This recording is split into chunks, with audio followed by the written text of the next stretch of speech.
ഈശോയിൽ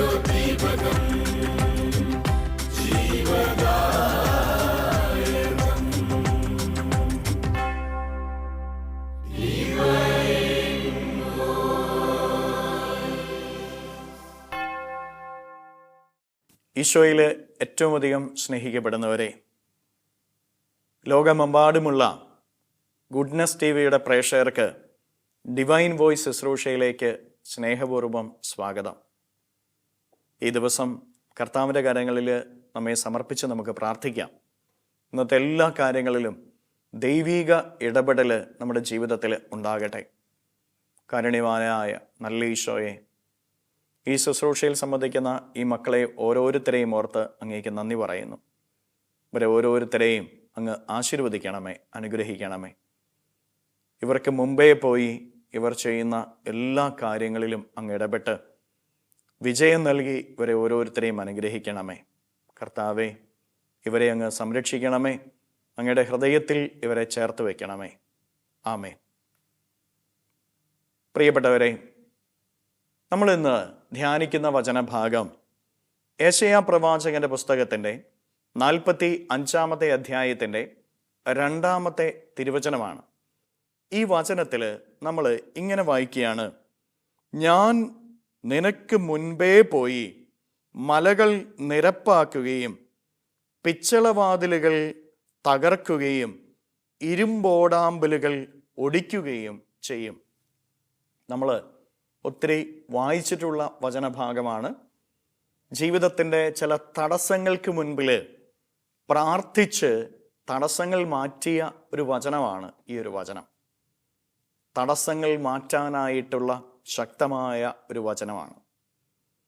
ഈ വചനത്തിൻ്റെ ആഴത്തിലുള്ള അർത്ഥം നമ്മൾ ഓരോരുത്തരും മനസ്സിലാക്കിക്കൊണ്ട് വേണം ഈ വചനം നമ്മൾ പ്രാർത്ഥിക്കാനായിട്ട്. വചനത്തിൽ ആദ്യത്തെ വാക്യം ഇങ്ങനെയാണ്: ഞാൻ നിനക്ക് മുൻപേ പോകും. ദൈവം നമുക്ക് മുൻപേ പോകുന്നവനാ. നമ്മുടെ പുറകിൽ പോകുന്നവനല്ല, നമ്മുടെ ഒപ്പം നടക്കുന്നവനല്ല, നമുക്ക് മുൻപേ പോകുന്നവനാണ് ദൈവമെന്ന് പ്രിയപ്പെട്ട ദൈവമക്കളെ നമ്മൾ ഓരോരുത്തരും മനസ്സിലാക്കിയിരിക്കണം. നമ്മൾ എവിടെ പോയാലും എന്തു ചെയ്താലും നമുക്ക് മുൻപേ ദൈവം പോകുന്നുണ്ട്. എന്തിനു വേണ്ടിയിട്ടാ? നമുക്ക് വേണ്ട എല്ലാ കാര്യങ്ങളും ഒരുക്കുന്നതിന് വേണ്ടിയിട്ട്. അതുപോലെ തന്നെ പലപ്പോഴും നമ്മളൊക്കെ ഒറ്റയ്ക്കാണെന്ന് പറഞ്ഞ് ചില നിമിഷങ്ങളിൽ കരയാറില്ലേ? നീ ഒറ്റയ്ക്കിരുന്ന് കരഞ്ഞ മുറിയിൽ നിനക്ക് മുൻപേ നിന്റെ ദൈവം എത്തിയിരുന്നു എന്ന് നീ തിരിച്ചറിയണം. നീ ഒറ്റയ്ക്കിരുന്ന് കരഞ്ഞപ്പോൾ, നീ ഒറ്റയ്ക്കാണെന്ന് നീ വിചാരിച്ചപ്പോൾ നീ ഒറ്റയ്ക്കായിരുന്നില്ല. ദൈവം നിനക്ക് മുമ്പേ തന്നെ നീ കരഞ്ഞിരുന്ന സ്ഥലത്ത് എത്തിയിട്ടുണ്ടായിരുന്നു എന്നുള്ള കാര്യം നിന്റെ ഹൃദയത്തിൽ നീ എപ്പോഴും ഓർത്തിരിക്കണം. നീ കഷ്ടപ്പെട്ട നിമിഷങ്ങളിൽ, നീ അധ്വാനിച്ചപ്പോൾ ദൈവം നിനക്ക് മുമ്പേ അവിടെ എത്തിയിട്ടുണ്ടായിരുന്നു. ഇക്കാര്യം മറന്നുപോകരുത്. ഉൽപ്പത്തി പുസ്തകത്തിൻ്റെ 21-ാമത്തെ അധ്യായത്തിൻ്റെ 14 മുതൽ 19 വരെയുള്ള തിരുവചന ഭാഗങ്ങളിൽ ഹാഗാറിനെ കുറിച്ച് നമ്മൾ വായിക്കുന്നുണ്ട്. അബ്രാഹത്തിൻ്റെ ഭവനത്തിൽ നിന്നും തള്ളപ്പെട്ട ഹാഗാർ കുഞ്ഞിനെയുമായിട്ട് മരുഭൂമിയിലൂടെ കടന്നു പോവുകയാണ്. അപ്പോൾ അവൾ കൊണ്ടുവന്നിരുന്ന വെള്ളം തീർന്നു. ദാഹജലമില്ലാതെ കുഞ്ഞ് നിലവിളിക്കുകയാണ്. കുഞ്ഞിനെ ചെറിയൊരു കാട്ടിൽ കിടത്തിയിട്ട് ഹാഗാർ ദൂരെ മാറി നിൽക്കുകയാണ്. പ്രിയപ്പെട്ടവരെ, എൻ്റെ കുഞ്ഞ് മരിക്കുന്നത് കാണാനായിട്ട് എനിക്ക് പറ്റില്ല എന്ന് പറഞ്ഞുകൊണ്ടാണ് അവൾ കണ്ണീരോടെ ആ കുഞ്ഞിനെ അവിടെ വെച്ചിട്ട് മാറുന്നത്. ആ കുഞ്ഞ് നിലവിളിക്കുകയാണ്. ആ കുഞ്ഞിൻ്റെ നിലവിളി ദൈവം കേട്ടു എന്ന് തിരുവചനത്തിൽ നമ്മൾ കാണുന്നുണ്ട്. പ്രിയപ്പെട്ടവരെ, നമ്മൾ ഓരോരുത്തരും മനസ്സിലാക്കിയിരിക്കണം, ഹാഗാർ മരുഭൂമിയിൽ എത്തുന്നതിന് മുമ്പേ ദൈവം അവിടെ എത്തിയിട്ടുണ്ടായിരുന്നു. ദൈവം ആ കുഞ്ഞിൻ്റെ നിലവിളി കേട്ടു. ആ നിലവിളി കേട്ട് ദൈവം ഹാഗാറിനോട് പറയുകയാണ്, കണ്ണു തുറന്നു നോക്കുക. കണ്ണു തുറന്നപ്പോൾ അവൾ കണ്ടത് ഒരു കിണറാ. ഇവള് കരഞ്ഞതിന് ശേഷമല്ല ദൈവം ആ കിണർ അവിടെ ഒരുക്കിയത്. അവൾ എത്തുന്നതിന് മുമ്പേ ആ കിണറിനെ ദൈവം അവിടെ ഒരുക്കിയിട്ടുണ്ടായിരുന്നു. പ്രിയപ്പെട്ട ദൈവമക്കളെ, നമ്മൾ ഓരോരുത്തരും തിരിച്ചറിയേണ്ട ഒരു കാര്യം ഇതാ. നമ്മളൊക്കെ എത്തുന്നതിന് മുമ്പ് നമ്മുടെ ജീവിതത്തിന് വേണ്ട കാര്യങ്ങൾ നമ്മൾ പോകുന്ന സ്ഥലങ്ങളിൽ നമുക്ക് വേണ്ടി ദൈവം ഒരുക്കുന്നുണ്ട്. കാരണം ദൈവം നമുക്ക് മുൻപേ നടക്കുന്നവനാ. നമ്മുടെ നിലവിളികൾ ദൈവം കേൾക്കുന്നുണ്ട്. കാരണം നമ്മൾ നിലവിളിക്കുന്ന സ്ഥലത്ത് ദൈവം നേരത്തെ തന്നെ എത്തിയിട്ടുണ്ട്.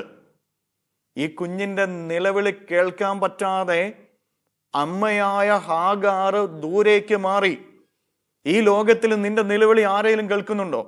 നിന്റെ കണ്ണുനീർ ആരെങ്കിലും കാണുന്നുണ്ടോ? നിന്റെ ജീവിതത്തിൽ ഏറ്റവും വലിയ വേദന എന്താ? എന്നെ ആരും കാണുന്നില്ല, എന്നെ ആരും കേൾക്കുന്നില്ല, എന്നെ ആരും അറിയുന്നില്ല എന്നുള്ളതല്ലേ? വചനം പറയാണ്, നീ കരയുന്നിടത്ത്, നീ അധ്വാനിക്കുന്നിടത്ത്, നീ ഒറ്റപ്പെടുന്നയിടത്ത്, നീ കണ്ണുനീരൊഴുക്കുന്നയിടത്ത് നിനക്ക് മുമ്പേ ദൈവം എത്തിയിട്ടുണ്ട്. ദൈവം നിന്നെ കാണുന്നുണ്ട്, ദൈവം നിന്നെ അറിയുന്നുണ്ട്. ഹാഗാറിന്റെ കുഞ്ഞിന്റെ നിലവിളി കേട്ട ദൈവം നിന്റെ നിലവിളിയും കേട്ട് നിന്റെ ജീവിതത്തിന് വേണ്ടുന്ന കാര്യങ്ങൾ നിന്റെ ജീവിതത്തിന് മുൻപിൽ തന്നെ ഒരുക്കിയിട്ടുണ്ട് എന്നത് നീ മറന്നു പോകരുത്. ഹാഗാർ കരഞ്ഞുകൊണ്ടിരുന്നപ്പോൾ അവളുടെ കണ്ണിൽ നിന്ന് കണ്ണുനീർത്തുള്ളികൾ ധാരയായി ഒഴുകി. അപ്പോൾ അവൾക്ക് മുൻപിൽ ദൈവം ഒരുക്കിയ കിണർ കാണാനായിട്ട് അവൾക്ക് പറ്റിയില്ല. പ്രിയപ്പെട്ടവരെ, ദൈവം നമുക്ക് മുൻപേ പോയി നമുക്ക് വേണ്ടി ഒരുക്കി വെച്ചിരിക്കുന്ന അനുഗ്രഹങ്ങൾ കാണാൻ നമുക്ക് പറ്റുന്നില്ല. ദൈവം നമുക്ക് വേണ്ടി ഒരുക്കി വെച്ചിരിക്കുന്ന അനുഗ്രഹങ്ങൾ സ്വീകരിക്കാൻ നമുക്ക് പറ്റുന്നില്ല. കാരണം നമ്മളെപ്പോഴും കരഞ്ഞുകൊണ്ടിരിക്കുക. കരച്ചിൽ അധികമായാൽ കാഴ്ച കുറയുമെന്ന് നമുക്കറിയാം. കണ്ണിൽ നിന്ന് കണ്ണുനീര് ഒഴുകിക്കൊണ്ടിരിക്കുമ്പോൾ കാഴ്ച അവ്യക്തമായിട്ട് മാറും. പ്രിയപ്പെട്ടവരെ, ദൈവം ഒരുക്കി വെച്ചിരിക്കുന്ന പലതും നമുക്ക് കാണാൻ പറ്റാത്തതിൻ്റെ കാരണം ഇതാ, നമ്മൾ കരഞ്ഞുകൊണ്ടിരിക്കുക. നമ്മൾ കരച്ചിൽ നിർത്തുന്നില്ല. നമ്മുടെ കണ്ണുനീരെപ്പോഴും ഒഴുകിക്കൊണ്ടിരിക്കുക. പ്രിയപ്പെട്ട ദൈവമക്കളെ, നിരാശയ്ക്ക് അടിമപ്പെട്ട് എപ്പോഴും കരച്ചിലുമായിട്ട് നടക്കുന്ന ഒരു വ്യക്തിയാണ് നീ എങ്കിൽ, എപ്പോഴും പരാതി പറഞ്ഞുകൊണ്ട് നടക്കുന്ന ഒരു വ്യക്തിയാണ് നീ എങ്കിൽ, ദൈവം നിനക്ക് ഒരുക്കി വെച്ചിരിക്കുന്ന അനുഗ്രഹത്തെ കാണാനായിട്ട് നിനക്ക് പറ്റില്ല. അതിനെ സ്വീകരിക്കാനായിട്ട് നിനക്ക് പറ്റില്ല എന്ന് നീ തിരിച്ചറിയണം. യോഹന്നാന്റെ സുവിശേഷത്തിൽ നമ്മൾ കാണുന്നുണ്ട്, മഗ്ദലന മറിയം ഈശോയെ അടക്കം ചെയ്തതിന് ശേഷം കല്ലറയിലേക്ക് ഓടിച്ചെല്ലുന്നുണ്ട്. പക്ഷേ ഈശോ അതിനു മുമ്പേ ഉയർത്തെഴുന്നേറ്റിരുന്നു. ഉയർത്തെഴുന്നേറ്റ് തൻ്റെ അരികിൽ നിൽക്കുന്ന ഈശോയെ തിരിച്ചറിയാനായിട്ട് അവൾക്ക് സാധിച്ചില്ല.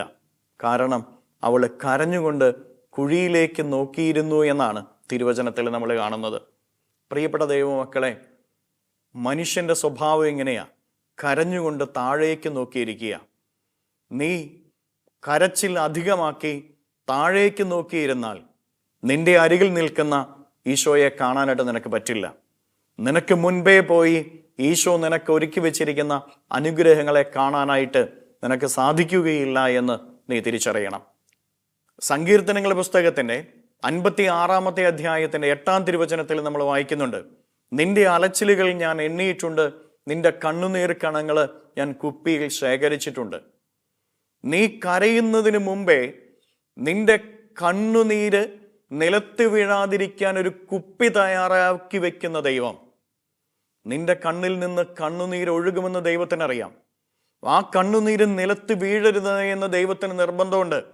ആ കണ്ണുനീര് നിലത്ത് വീഴാതെ ആ കണ്ണുനീരിനെ ശേഖരിക്കാനായിട്ട് നിനക്ക് വേണ്ടി നേരത്തെ തന്നെ ഒരു കുപ്പി ദൈവം ഒരുക്കി വെച്ചിട്ടുണ്ട്. എന്തിനു വേണ്ടിയിട്ടാ? ആ കണ്ണുനീരിനനുസരിച്ച് കണക്ക് വെച്ച് നിന്നെ അനുഗ്രഹിക്കുന്നതിന് വേണ്ടിയിട്ട്. നിന്റെ കണ്ണിൽ നിന്ന് ഒരു തുള്ളി കണ്ണുനീരെങ്കിലും താഴേക്ക് വീഴുന്നുണ്ട് എങ്കിൽ പ്രിയപ്പെട്ട ദൈവമക്കളെ, ആ കണ്ണുനീര് പാഴായി പോകാൻ ദൈവം അനുവദിക്കില്ല. ആ കണ്ണുനീരിന് ഓരോ തുള്ളിക്കും ദൈവ തിരുമുമ്പിൽ കണക്കുണ്ട് എന്ന് നീ തിരിച്ചറിയണം. നിനക്ക് മുൻപേ ദൈവം പോകുന്നുണ്ട് എല്ലായിടത്തുമെന്ന് മറന്നു പോകരുത്. വചനം വ്യക്തമായിട്ട് നമ്മെ ഓർമ്മിപ്പിക്കുക, നമുക്ക് മുൻപേ പോകുന്നവനാണ് ദൈവം എന്ന്. വീണ്ടും തിരുവചനത്തിലേക്ക് കടന്നു വരുമ്പോൾ ദൈവം നമ്മോട് പറയുകയാണ്, മലകൾ നിരപ്പാക്കും. ചില സാഹചര്യങ്ങളിൽ നീ പറയും, എനിക്ക് കഴിവില്ല, എനിക്ക് കഴിയില്ല, ഞാൻ വിജയിക്കില്ല, എനിക്കിത് ചെയ്യാൻ പറ്റില്ല. ഇങ്ങനെ പലപ്പോഴും നമ്മുടെയൊക്കെ ജീവിതത്തിൽ നമ്മൾ നിൽക്കാറുണ്ട്. ഈ സഹനം വലുതാണ്, ഇതെനിക്ക് സഹിക്കാൻ പറ്റില്ല, ഞാനിതെങ്ങനെ ഏറ്റെടുക്കും, ഇങ്ങനെ പലപ്പോഴും നമ്മുടെ ജീവിതത്തിൽ നമ്മളൊക്കെ പറയാറില്ലേ? എന്നാൽ ദൈവം നിന്നോട് പറയും, ഒരു മലയുടെ മുന്നിൽ നിന്നെ നിർത്തിയിട്ടുണ്ട് എങ്കിൽ അതിനേക്കാൾ വലിയ കൃപയും നിന്റെ ഉള്ളിൽ ഞാൻ വെച്ചിട്ടുണ്ട്. ഒരു മലയുടെ മുൻപിൽ നിന്നെ ദൈവം നിർത്തിയിട്ടുണ്ട് എങ്കിൽ ആ മല കയറാനുള്ള കൃപ, അതിനേക്കാൾ വലിയ കൃപ ദൈവം നിന്നിൽ നിക്ഷേപിച്ചിട്ടുണ്ട്. മറന്നു പോകരുത്. കാരണം ദൈവം ഒരിക്കലും നിനക്ക് കയറാൻ പറ്റാത്ത മലകൾ നിന്റെ ജീവിതത്തിന് മുൻപിൽ വെക്കില്ല.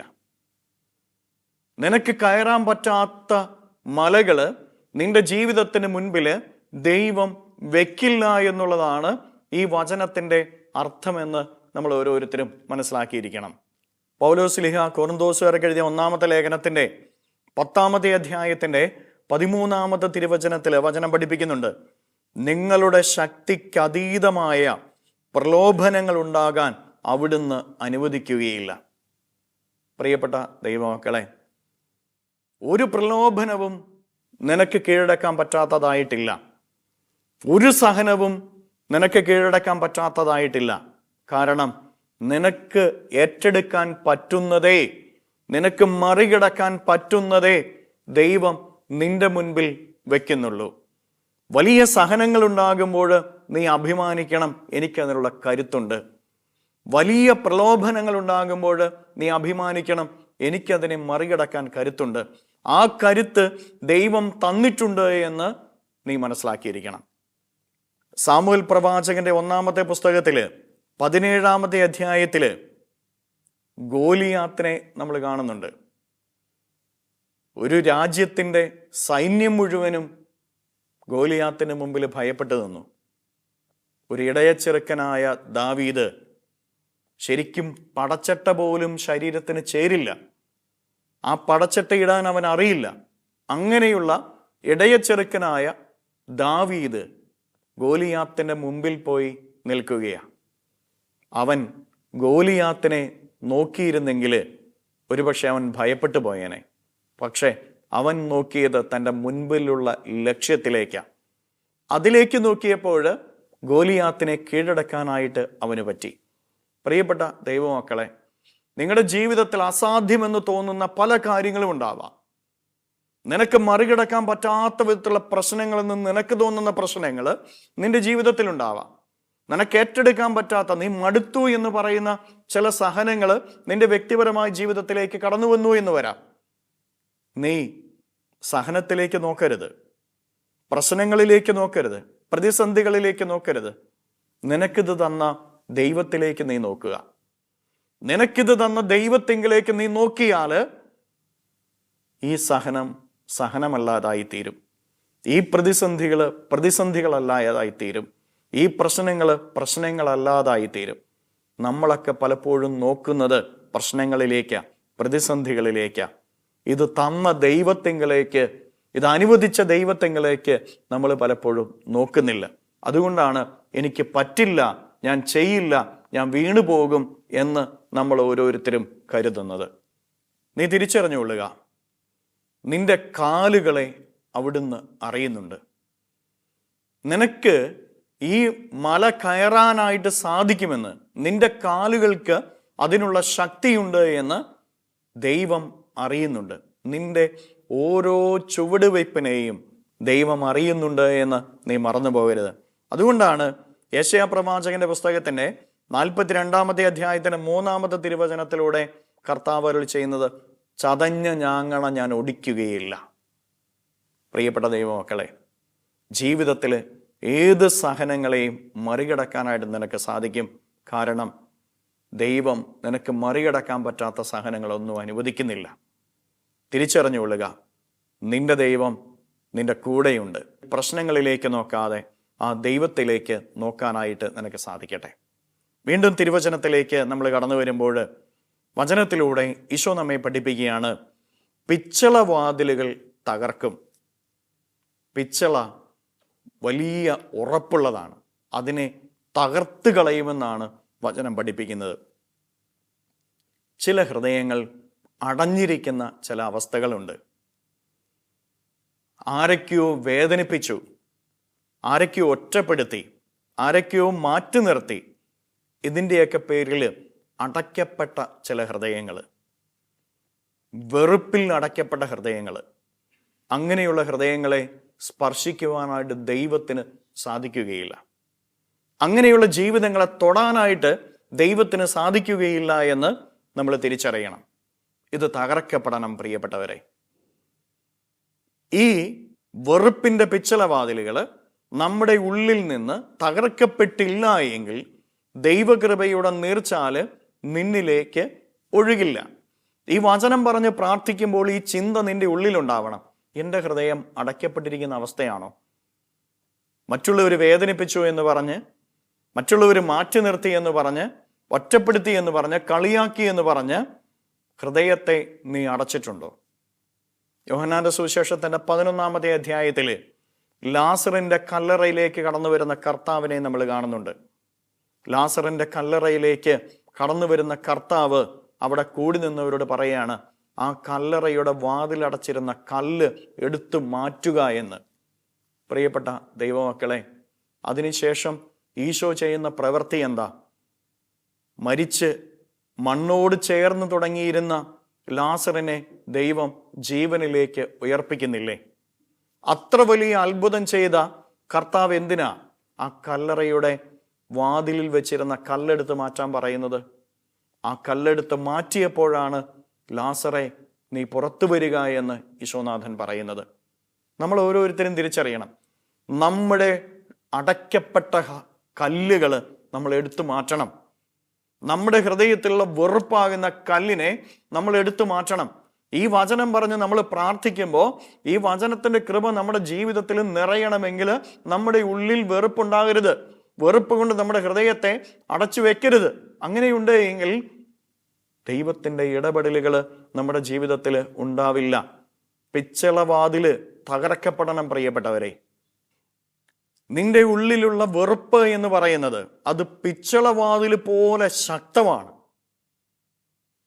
അത്രയും ശക്തമായ അതിനെ തകർക്കാനായിട്ട് ദൈവത്തിന് മാത്രമേ സാധിക്കുകയുള്ളൂ. അതുകൊണ്ട് നിന്റെ ഉള്ളിലുള്ള വെറുപ്പിനെ ദൈവകരങ്ങളിലേക്ക് സമർപ്പിച്ച്, ഈശോയെ ഈ വെറുപ്പിനെ മാറ്റണമേ എന്ന് പ്രാർത്ഥിച്ചതിന് ശേഷമായിരിക്കണം നീ ഈ വചനം പറഞ്ഞ് പ്രാർത്ഥിക്കേണ്ടത്. അത് തകർക്കപ്പെട്ടെങ്കിൽ മാത്രമേ നിന്റെ ജീവിതത്തിൽ ഉയർച്ചയുണ്ടാവുകയെന്ന് നീ തിരിച്ചറിയണം. നിന്റെ കഴിഞ്ഞകാല ജീവിതത്തിൽ നിന്റെ ഉള്ളിൽ കയറിയിരിക്കുന്ന മുറിവുകളെ മുഴുവനും നീ മാറ്റണം. ആ മുറിവുകൾ ഏതൊക്കെയാണെന്ന് കണ്ടെത്താനായിട്ട് നിനക്ക് സാധിക്കണം. മറ്റുള്ളവർ പറഞ്ഞ ചില വാക്കുകൾ, നിന്റെ ജീവിതത്തിലുണ്ടായ ചില പരാജയങ്ങൾ, നിന്റെ ജീവിതത്തിലുണ്ടായ ചില നഷ്ടങ്ങൾ, ഇതൊക്കെ ആയിരിക്കാം ഒരുപക്ഷെ നിന്റെ ഉള്ളിലുള്ള കല്ലുകൾ.